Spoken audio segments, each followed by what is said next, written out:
यह है टाटा की नेक्सॉन डार्क एडिशन। अब इस गाड़ी के बारे में किसी को इंट्रोड्यूस करने के लिए मुझे कोई ज़रूरत नहीं है। आप लोग इतने सारे रिव्यूज़ देख चुके होंगे कि इस गाड़ी का क्या परफॉर्मेंस है, किस हिसाब की गाड़ी है, क्या सेफ्टी पॉइंट ऑफ व्यू है और इसका माइलेज क्या है, आपको लॉन्ग टर्म के लिए कितना अच्छा रहेगा, इस चीज़ के बारे में मुझे बताने की ज़रूरत नहीं है। पर आज मैं बात करने वाला हूँ इनके ऑनर के साथ कि आखिर उन्होंने इस गाड़ी को सिलेक्ट किया तो इस ऑप्शन में उनके पास और भी गाड़ियाँ थी, तो आखिर वो गाड़ियाँ उन्होंने क्यों चूज़ नहीं की और इस गाड़ी को क्यों लिए।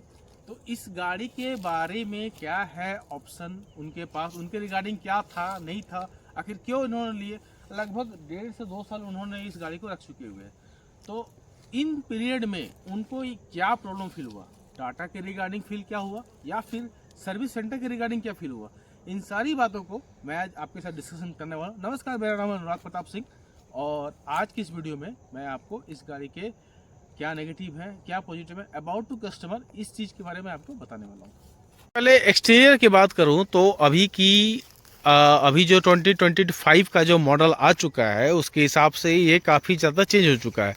अगर आप हेडलाइट देख रहे हो तो हेडलाइट नीचे शिफ्ट हो गया है, DRL भी इनबिल्ट हो चुका है ऊपर में फ्लोटिंग टाइप से, और आपको इसमें headlight with fog lamp integrated है।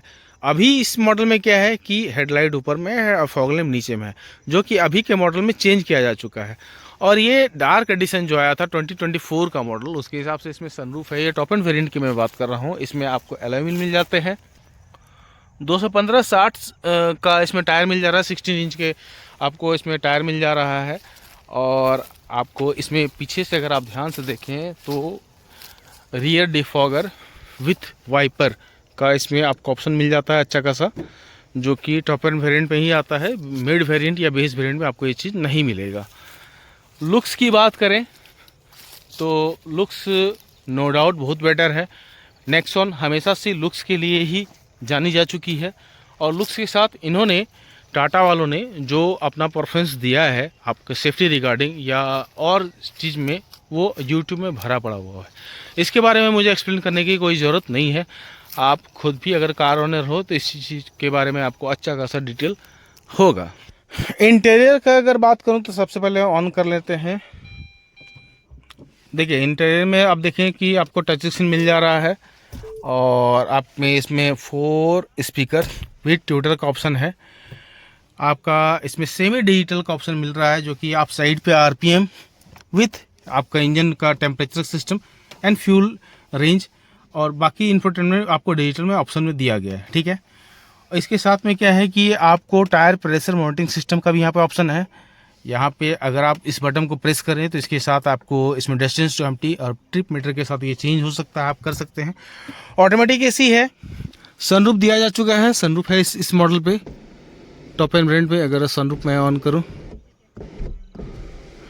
तो सनरूफ जैसा कि देख रहे हैं कि इसमें अच्छा खासा काम कर रहा है। आप एक वीडियो देखे होंगे इंटरनेट पे, मैं नाम तो नहीं लूँगा, कि स्कॉर्पियो एन पे काफ़ी ज़्यादा वो सनरूफ लीकेज का प्रॉब्लम आया हुआ है।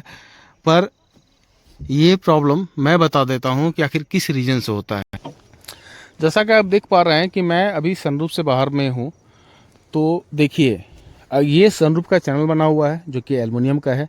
इसमें ग्रीसिंग किया हुआ है जो इसको अच्छे खासे फ्लोट करने के लिए। अगर आप ध्यान से देखें तो इस सनरूफ के एंडिंग पॉइंट पे इसका ड्रेनेज सिस्टम बना हुआ है। ठीक है, और सेम चीज़ मैं अगर आपको ध्यान से दिखाऊं तो आपको बोथ साइड मिलेगा। ठीक है, आप एक चीज़ बात मुझे आप खुद से समझें कि अगर इसका ड्रेनेज सिस्टम यहाँ पे ब्लॉक किया हुआ है, ठीक है, ब्लॉक हो सकता है, इसके पीछे का रीज़न ये है क्योंकि ये गाड़ी की छत है, गाड़ी आप चला रहे हो तो आपको डस्ट मिल रहा है और डस्ट मिलने के साथ ही सारे डस्ट आपको इसके साथ इंसर्ट हो रहे हैं इसके ब्लॉकेज सिस्टम पे।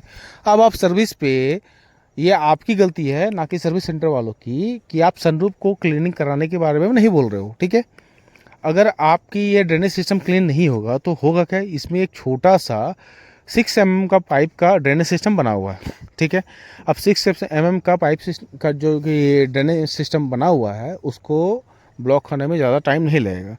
तो आप खुद समझें कि यहाँ का जो भी बारिश का पानी होगा यहाँ पे स्टोर करेगा, स्टोर करने के साथ क्या होगा, वो ड्रेनेज सिस्टम ब्लॉक है। तो फाइनली आपको इस सेक्शन में देख रहे हैं यहाँ से अंदर जाएगा और आपके छत के नीचे से स्पीकर माउंट वगैरह जो भी होगा वहाँ से गाड़ी का पानी लीकेज करेगा।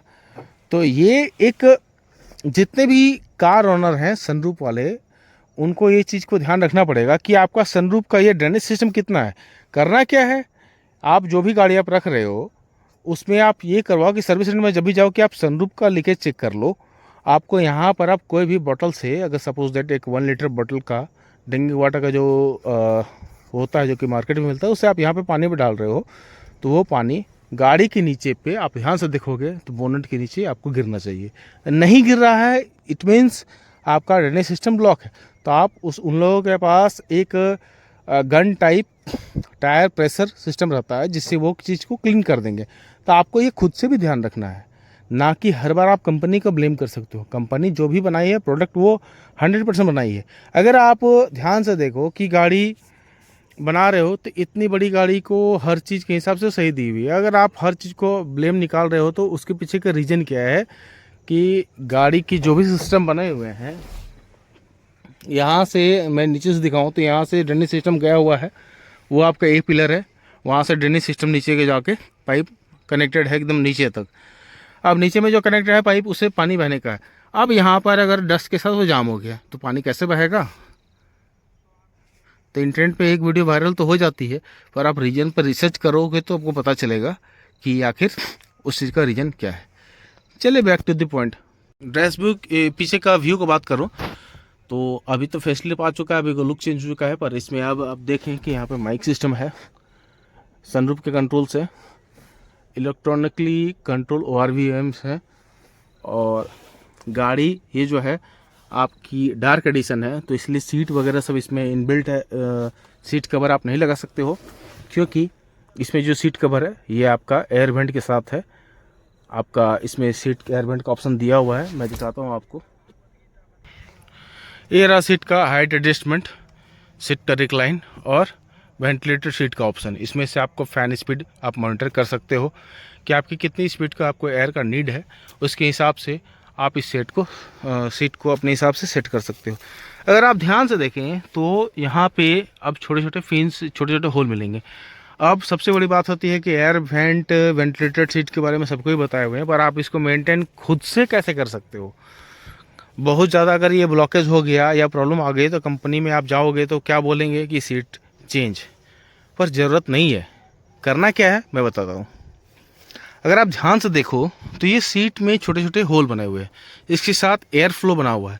होगा क्या, इसके अंदर एक फ़ैन का सिस्टम होगा जो आपका कैबिन के एयर को सक्शन करके इसके साथ फ्लो कर रहा है। ओके, अगर आप हर 10 दिन 15 दिन 20 दिन में अकॉर्डिंग टू योर रनिंग आपकी गाड़ी जितना ज़्यादा चल रही है उसके हिसाब से आप एक माइक्रोफाइबर क्लॉथ को लीजिए और इसको हल्के से फोम वाश के साथ या शैम्पू पानी के साथ आप इसको रब कीजिए। रब करने से क्या होगा कि इसके होल के फ्रंट पॉइंट पे जो भी होंगे कचरा वगैरह वो भी आपको उस कपड़े के साथ वो निकल जाएंगे, तो ये कभी जाम नहीं होगा। सीट चेंज करने की आपको नौबत भी नहीं आएगी। आप 5 साल 6 साल गाड़ी जितने दिन में रखो, आपको एट द एंड ऑफ आपको गाड़ी बेचनी पड़ जाएगी, पर आपको सीट चेंज करने की ज़रूरत नहीं होगी। मैंने देखा है बहुत सारी कंपनीज़ में कि सीट चेंज करवा रहे हैं क्योंकि वेंटिलेटर सिस्टम काम नहीं कर रहा है, वो सीट को चेंज कर दे रहे हैं। या फिर और कुछ चीज़ छोटी मोटी चीज़ है जिसको आप खुद से भी माइंड दिमाग लगाएं तो आप कंपनी में आप करवा सकते हो या फिर आफ्टर मार्केट भी करवा सकते हो। बहुत सारे सीट्स को मैंने देखा है कि चेंज हो रहे हैं, तो रीज़न क्या है कि उसका रिक्लाइन सिस्टम काम नहीं कर रहा है। अब ये आप ये खुद से सोचो तो ये रिक्लाइन सिस्टम काम कैसे कर रहा है। यहाँ पर एक स्प्रिंग सिस्टम लगा हुआ है, इसका सारा साफ्ट बना हुआ है सीट के नीचे। अगर आप यहाँ बोल्ट देखिए 1 2 3 4 बोल्ट हैं बाहर निकल, अब उसको ग्रीसिंग करवा दिए तो क्या वो काम नहीं करेगा? काम करेगा। लेकिन कंपनी में क्या है कि नहीं, चेंज करना पड़ेगा। आप खुद से सोचो कि नहीं ये पॉसिबल है, आप बाहर में करो, कंपनी में नहीं हो पाता है। मैं किसी कंपनी को प्रमोट नहीं कर रहा हूँ और किसी कंपनी को ख़राब नहीं बोल रहा हूँ, पर एक जेन्युइन रिव्यू जो है वो मैं आपके साथ शेयर कर रहा हूँ। अब चलिए इस गाड़ी के ऑनर के साथ बात करते हैं कि आखिर इस गाड़ी को डिसीजन लेने में उनका क्या पर्सपेक्टिव था, उनको और कौन सी गाड़ी उन्होंने देखा था कि आखिर टाटा क्यों लिए। महिंद्रा ऑप्शन था, मारुति ऑप्शन था, टोयोटा ऑप्शन था, पर टाटा लेने के पीछे का रीज़न क्या था, उनसे चलिए बात करते हैं।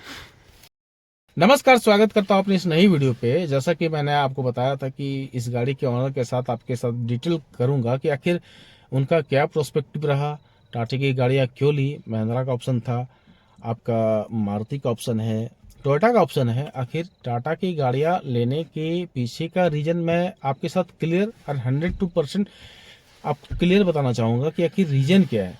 देखिए, अभी टाटा की गाड़ियाँ एक ट्रेंड बना हुआ है कि नहीं टाटा को लो तो आप सेफ हो, पर आप जेन्युइन कस्टमर रिव्यू के साथ आपको पता चलेगा कि एक्चुअल बात है क्या। नमस्कार सौरभ जी, कैसे हैं आप? नमस्कार नमस्कार सर। तो सर, मैं सबसे पहले आपसे बताना चाहूंगा, आप कितनी खुश हैं इस गाड़ी के साथ? देखिए एक्चुअली मैं इस गाड़ी से बहुत ज्यादा खुश हूँ। जी। जस्ट बिकॉज ये नहीं कि मैं टाटा का कोई प्रमोटर हूँ, ऐसा कुछ भी नहीं है। मैं एक नॉर्मल यूज कर रहा हूँ इस गाड़ी को, और ऐसा नहीं है। आज मैं पिछले 2 गाड़ियां मेरी टाटा की थी, जैसे कि इससे पहले मेरा टियागो था। अच्छा अच्छा अच्छा। तो टियागो होने के कारण मैं टियागो से ही सेटिस्फाइड था, बट थोड़ा सा अपग्रेड आप जान रहे हैं ना मतलब कि आप टियागो अच्छा खासा यूज कर चुके हैं। हाँ। उसके बाद आप इसमें शिफ्ट किए? हाँ, टियागो के आफ्टर टियागो मैं इसमें आया हूँ। हाँ, तो और आप टियागो लगभग कितना चला चुके थे? मैं टियागो चलाया था करीबन 44-45 हजार चलाया था मैंने उससे। तो बहुत ज्यादा आपने नहीं यूज किया? बहुत नहीं किया हूँ, बट उससे देखिए सेटिस्फेक्शन आपको, आप जिस चीज को यूज कर रहे हो, अच्छा। एक मोबाइल फोन भी आप ले रहे हो, तो उसमें आपको क्या सेटिस्फेक्शन मिलता है वो 2 दिन 4 दिन 5 दिन 10 दिन 1 महीने में हार्डली पता चल जाता है। जी जी। तो मैं उस गाड़ी को यूज किया हूँ और 44 हजार चलाया हूँ, और वो खुद मैंने चलाया है जी। इसलिए मैं बता रहा हूँ। देखिए अच्छा। एक कोई आपको ये नहीं बताऊंगा, मैं झूठ छाट नहीं बोलता हूँ। हाँ, नहीं मेरे को कौन सा प्रमोट करना है। मैं, अगर आप बना रहे हो, आपका चैनल है, मेरे अनुराग भाई का चैनल है ये, और अगर आप प्रमोट कर रहे हो तो मैं प्रमोट उस चीज को करूंगा जो पब्लिक के यूज पे आ पाए। जी जी जी सर। और एक्चुअली हमारा पर्सपेक्टिव भी यही है कि जी, पब्लिक को जेन्युइन चीज पता चले। आप ऑनर हैं तो आपके हिसाब से जो जेन्युइन है, जो नेगेटिव है वो भी पता होना चाहिए, जो पॉजिटिव है वो भी पता होना चाहिए। Okay okay. क्योंकि सर कोई भी 10 15 20 लाख रुपए किसी के फालतू नहीं पड़े। नहीं, फालतू बिल्कुल भी नहीं पड़े हैं। मेरा भी हमेशा यही कोशिश रहता है कि पब्लिक को एक्चुअल करेक्ट इन्फॉर्मेशन। देखिए अनुराग जी, जैसे कि कुछ कंपनियां हैं, जैसे कि मैं नाम तो नहीं लूंगा ऐसे कोई, बट मैं बताऊंगा कि टाटा में खासियत और बाद बाकी में ये चीज नहीं है। क्योंकि जी, अगर इस गाड़ी को मैंने अगर 15 लाख में खरीदा है, जी, सपोज करो कि मैंने इसको 15 लाख में खरीदा है जी, और 15 लाख में खरीदने के साथ अगर मुझे सेफ्टी नहीं मिले, जी, मुझे माइलेज नहीं मिले, जी, मुझे अदरवाइज, जैसे कि आप एक कंफर्ट फील करते हो, आप गाड़ी में बैठने के बाद से अगर आप 15 लाख रुपए लगा रहे हो, तो भाई आप सोचोगे ना कि 15 लाख में मुझे कंफर्ट चाहिए, मुझे सेफ्टी चाहिए, वो ये फुल ऑफ पैकेज है। जी सर। एक्चुअली सो मैं इसको प्रेफर इसलिए करता हूँ क्योंकि इस गाड़ी से मुझे ये अभी से 3 महीने पहले की, मतलब 3 महीने पहले अराउंड वही नवंबर की अच्छा, ये वाकया है, ये घटना है जी। तो नवंबर में क्या हुआ था कि गाड़ी मेरा सटा हुआ था कहीं पे भी, और मैंने जोर से एक्सीडेंट टाइप का, मतलब किसी ने ठोक दिया था। अच्छा, कोई टक्कर दिया? कोई टक्कर दिया था मेरे को पीछे से। प्रॉब्लम क्या हुआ सर? गाड़ी में आपको कितना खर्चा आया? भाई खर्चा तो कुछ नहीं आया, वही तो दिक्कत है। कुछ खर्चा नहीं आया? खर्चा ही नहीं आया ना उसमें। तो आपको सर, आप कह रहे हैं कि आपकी गाड़ी को किसी ने ठोका, आपकी गाड़ी में खर्च नहीं आया? नहीं, पीछे से मारा, एक ऑटो मार दिया था पीछे से। जी। बट उसमें एक नॉर्मल स्क्रैच था, मेरे को सर्विस सेंटर जाने की नौबत नहीं, अभी भी वो पड़ा हुआ है, आप देख सकते हैं। ओके। तो मैं टाटा को इसलिए पसंद करता हूँ। नॉर्मली अगर मेरे को पूछे तो आप टाटा को मैं प्रेफर करूंगा। तो सर, जैसा कि मैं समझ पा रहा हूँ कि आपका मोस्ट कंसर्न इस देश की सेफ्टी आपके लिए बहुत मायने रखती है। बहुत मायने, ये मेरा फर्स्ट प्रायोरिटी रहता है। अब सर, मैं एक क्वेश्चन आपसे के साथ पूछना चाह रहा हूँ कि आप इस गाड़ी को सेफ्टी का कंसर्न में तो लिए, बट क्वेश्चन इज दिस, आप इसके लुक्स के बारे में क्या कह रहे हो? लुक्स के बारे में बिल्कुल भी मैं बोलूंगा, ये एक्चुअली जो है टाटा अपने लुक्स को लेके जी हमेशा ही ये रहा है, ये कंसर्न रहा है टाटा का। हाँ। कि मैं अपने लुक को जो है वो अपग्रेड करता रहूं। अच्छा, ये तो सर अभी लेटेस्ट जनरेशन में जैसा कि मैं देख पा रहा हूँ कि है, तो आपका ये स्टेटमेंट क्या पहले भी लागू हो रहा है? जब इंडिका का दौर था, जब इंडिगो का दौर था, उस टाइम आप सेटिस्फाइड थे टाटा के साथ? सॉरी अनुराग जी, एक्चुअली ना मैं टाटा को, देखिए मैं जब से मैं यूज कर रहा हूँ टाटा को, मैं तब से बताऊंगा। अच्छा जी सर। मैं पहले की तो मुझे पता नहीं है, मैं तो एक यूजर हूँ, मेरा कोई चैनल नहीं है, मेरा कोई प्रमोट मैं कर ही नहीं रहा हूँ एक्चुअली। तो मैं आपको सच्चाई बताऊंगा कि जो पब्लिक के लिए, जो भी भाई मेरे इस वीडियोस को देखे और उनको पता चले कि भाई क्या है, मैं कोई प्रमोटर नहीं हूँ, मैं कोई किसी कंपनी का ये नहीं हूँ, मैं मेरा कोई चैनल नहीं खुद का। बट कितना दिन हुआ इस गाड़ी को आपको रखा हुआ? देखिए ये गाड़ी तो मैंने 2 साल ही रखा है। 2 साल? ठीक ये है, 2 साल हुआ है। अब इस 2 सालों में मैं आपसे पूछूं तो आपको सर्विस में कैसा एक्सपीरियंस रहा है? बिल्कुल भी अच्छा। टाटा बिल्कुल भी सर्विस अच्छी मतलब आपको कभी कोई ऐसा लगा कि ओवर प्राइस सर्विस हो रहा है? नहीं, बिल्कुल भी नहीं, बिल्कुल भी नहीं।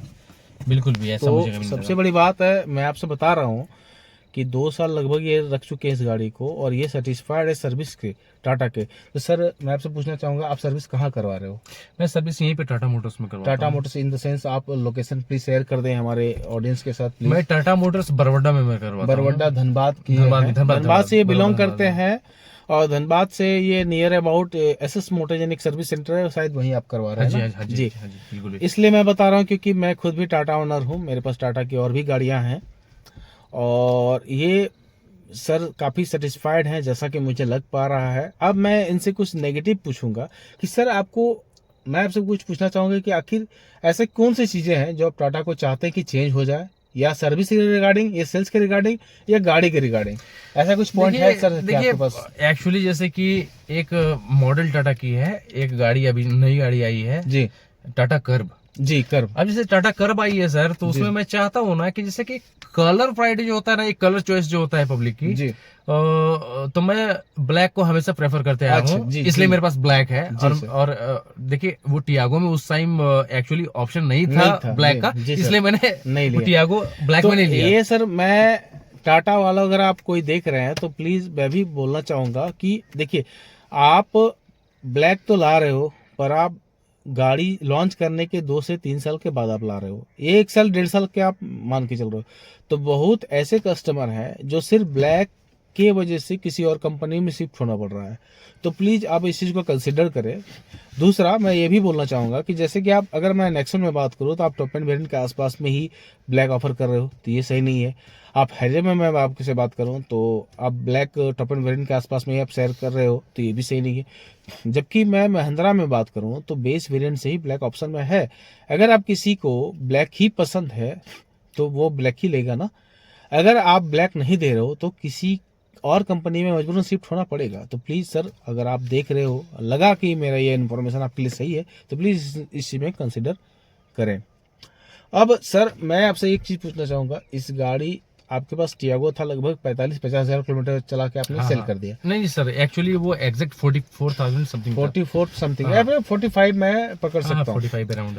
अब आप नेक्सन में शिफ्ट किए हो, ठीक है। आपको, आपकी बातों से जैसा मुझे लगा कि शायद आपको कर्व पसंद है, तो क्या आप इसको भी सेल करना चाह रहे हैं? या नहीं सर, एक्चुअली यही तो है ना कि मैं इसको जी। सेल नहीं करूंगा। मैं टाटा की एक कर्व मैं लेना चाह रहा हूँ, आप और जो कि लेना मैं चाह लूंगा जी। अभी नहीं, शायद एक अच्छा। साल नेक्स्ट ईयर मैं लूं। बट इसको मैं सेल नहीं करूंगा क्योंकि इस गाड़ी से मुझे जो भी जिस तरीके से सेटिस्फेक्शन मिली है वो एक्चुअली टाटा की कोई गाड़ी में, मतलब अभी तक मेरी दूसरी गाड़ी है जी। बट मुझे एक्चुअली सेटिस्फेक्शन इससे मिली है बहुत अच्छी, और मैं सेटिस्फाइड हूँ फुल्ली। सो मैं इस गाड़ी को सेल नहीं करने वाला हूँ एक्चुअली। अनुराग जी, आप मुझे कहीं पूछिएगा नहीं। नहीं सर, मेरा काम यही है कि आप एज अ ऑनर हैं, आपका जो भी कंसर्न है पब्लिक के साथ क्लियर कराना। तो सर वो मैं करवा रहा हूँ। मैं आपसे कभी नहीं कहूँगा कि आप जो चीज़ आपको पसंद नहीं आप नहीं बोले। नहीं, ठीक है। आप एज अ कस्टमर हैं, आप 2-3 गाड़ी आप रख चुके हैं टाटा की, उसके हिसाब से जो एक्चुअल रिव्यू था वो आपने पब्लिक के साथ रिव्यू किया। बिल्कुल। अब हम एक सबसे बड़ी मुद्दा है कि देखिए, बहुत गाड़ियां हैं जो लुक्स में तो काफ़ी बेस्ट है, ठीक है, पर सर वो कंफर्ट नहीं देती है। तो आप ये बताएं कि इस गाड़ी में आपको कंफर्ट लेवल क्या है? देखिए, जैसा कि मैं जान रहा हूँ कि आप और भी गाड़ियाँ यूज़ कर रहे हैं, आप महिंद्रा की यूज़ कर रही हैं, आप और भी कंपनी की, मैं नाम नहीं लूँगा सर, पर आप कंफर्ट के मामले में आप क्या कह रहे हैं सर? कंफर्ट के मामला में, सेफ्टी के मामला में, या फिर माइलेज के मामला में, जो पब्लिक एक मिडिल क्लास फैमिली मतलब ओवरऑल ये चाहती है जी, और उसके हिसाब से ये बेस्ट है सर। तो टाटा की माइलेज गाड़ी की है। जैसे कि आप बात कर रहे हैं, ये 17 की माइलेज देती है सर। जी सर, तो माइलेज में तो मारुति आप जान ही रहे हैं कि सर काफी ये 17 की माइलेज देती है, टाटा नेक्सॉन की टॉप मॉडल है और ये 17 की माइलेज देती है। इससे ज्यादा मुझे 17 का चाहिए एवरेज क्या? आपको मिल रहा है सर? हाँ सर, मिलता है मुझे। अगर आपको 17 के विथ एसी, सर विदेशी मिलता है मुझे। 17 का एवरेज अगर सर आपको विथ एसी मिल रहा है तो बहुत ही बेस्ट है ऑप्शन, और मेरे हिसाब से तो इससे बेटर ऑप्शन आपके पास नहीं होना चाहिए। बिल्कुल। तो अब मैं आपसे पूछना चाहूंगा सर, अगर रेटिंग की बात करूं तो 1 to 10 में आप टाटा को क्या रेटिंग देना मैं चाहेंगे? एक्चुअली इसको 8 और 9 समथिंग, 8 या 8 आप दे रहे हो? बिल्कुल सर आप ने 2 कट किया, तो 2 कट करने का रीजन? 2 कट इसलिए किया क्योंकि सर जब मैंने आपको कहा कि अगर आप टाटा कर्व लाए हो, जी इतनी बेहतरीन गाड़ी है टाटा कर्व, जी सर। उसके बाद सर आप कलर वेंट तो भाई आप लॉन्च करो साथ में। हाँ जी सर, जी सर, ये बस तो यही चाहता हूँ मैं सर, इसमें तो मैं भी एग्री कर रहा हूँ क्योंकि सर अगर आप कंपनी में गाड़ी लॉन्च कर रहे हो तो आप कुछ यूनिट आप पहले सेल कर रहे हो जमनसो कलर में, हाँ। आप बाद में आप ब्लैक लॉन्च कर रहे हो, तो सर ब्लैक नीड है, इस चीज को बिल्कुल, समझे। बिल्कुल। आपके कस्टमर दूसरे कंपनी में जा रहे हैं, प्लीज टाटा वालों अगर आप देख रहे हो तो इस चीज को समझो कि नहीं, ब्लैक कलर आपका प्राइमरी कलर होना चाहिए सर। ये sir most of the time क्या होता है ना कि आप 10 लोगों से पूछो ना कि आपका प्रेफर कलर क्या है, आपको which colour you like most, Yes, तो sir. वो लोग बोलेंगे ना कि ब्लैक। Yes, yes, 10 में से 8 बोलते हैं कि ब्लैक मुझे पसंद है। तो ये तो गाड़ी है भैया, मेरे पास इसमें खुद पैसे। नेक्सन है, 2018 की मॉडल है। उस समय जो मॉडल मैंने लिया था वो एक्चुअल आपका ब्लू था, ब्लू कलर है, ठीक है। तो उस समय सर ब्लैक का ऑप्शन मैंने ट्राई किया पर ब्लैक आया नहीं था, मुझे नेक्सन ही लेना था, इसलिए मैंने ब्लैक लिया, सॉरी ब्लू लिया। पर सर मैं ये बता रहा हूँ कि उस टाइम भी अगर मुझे ब्लैक मिलता तो मैं ब्लैक ज़्यादा प्रेफर करता। बिल्कुल भी। नेक्स्ट गाड़ी भी मैं ब्लैक के लिए वेट कर रहा हूँ क्योंकि मेरी गाड़ी भी अच्छा खासा चल चुकी है, आपके लिए मैं उसका भी रिव्यू आपके साथ शेयर करूँगा। तो ये था हमारा एक छोटा सा एक्सपीरियंस सौरभ जी के साथ, इनकी गाड़ी टाटा नेक्सन डार्क एडिशन के साथ। आई होप आपका हम लोग का ये छोटा सा ओपिनियन आप लोग के लिए मददगार हो सकता है। तो thank you Saurabh ji, thank you. और आप टाइम दिए इसके लिए काफ़ी मैं थैंक यू बोल रहा हूँ। Thank you. प्लीज़ अगर ये वीडियो आपको अच्छा लगा तो प्लीज़ सब्सक्राइब करें, और ऐसा कुछ भी ओपिनियन हो तो प्लीज़ मेरे मेल आईडी पे जो कि मेरे डिस्क्रिप्शन में दिया हुआ है उसमें आप कनेक्ट कर सकते हैं। Thank you.